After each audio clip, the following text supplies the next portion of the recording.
నమస్కారం. భాగవత సుధకు స్వాగతం. అధార్మిక రాజు పాలనలో భూమిపైన యజ్ఞయాగాదులు ఆగిపోయాయి. ప్రజలు ఆకలితో అల్లాడిపోయారు.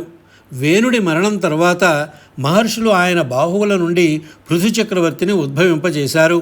పృథువు సాక్షాత్తు విష్ణు అంశతో జన్మించినవాడు. ఆయన పట్టాభిషిక్తుడైన సమయానికి భూమి బీడు పడిపోయింది. చెట్లు ఫలించట్లేదు. ప్రజలకు తినడానికి గింజలు కూడా దొరకడం లేదు. తన ప్రజల కష్టాలను చూసి పృథు చక్రవర్తి ఆగ్రహించాడు. ఓ భూమాత, ప్రజలు ఆకలితో చనిపోతూ ఉంటే నువ్వు ఆహారాన్ని నీలో ఎందుకు దాచుకున్నావు అని ప్రశ్నిస్తూ తన విల్లును ఎక్కుపెట్టాడు. భూమి భయపడి ఒక ఆవు రూపం ధరించి పారిపోసాగింది. పృథువు ఆమెను వెంబడించాడు. చివరకు భూమాత ఆగి, రాజా, నన్ను చంపితే నీ ప్రజల ఆకలి ఎలా తీరుతుంది? నన్ను శిక్షించడం కంటే నన్ను ఎలా వినియోగించుకోవాలో తెలుసుకో అని హితవు పలికింది. పృథువు శాంతించి భూమాత సూచన మేరకు ఆమెను ఒక ఆవుగా భావించి పాలు పితికాడు.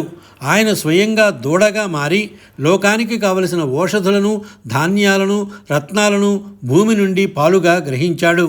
పృథువును చూసి దేవతలు, ఋషులు, పితృదేవతలు కూడా తమకు కావలసిన విద్యలను, శక్తులను భూమాత నుండి పొందారు. పృథు చక్రవర్తి భూమిని సాగుకు అనుకూలంగా మార్చి కొండలను చదును చేసి గ్రామాలను, నగరాలను నిర్మించాడు. అందుకే భూమికి ఆయన పేరు మీద పృథ్వీ అనే పేరు వచ్చింది.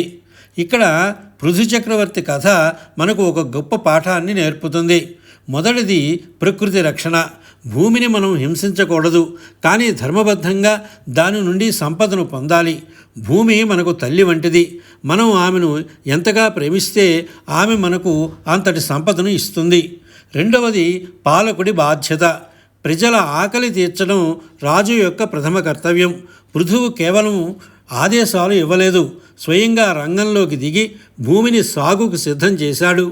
అందుకే ఆయనను ఆదర్శ చక్రవర్తిగా కొలుస్తారు. అంశం బాగుంటే లైక్ చేయండి.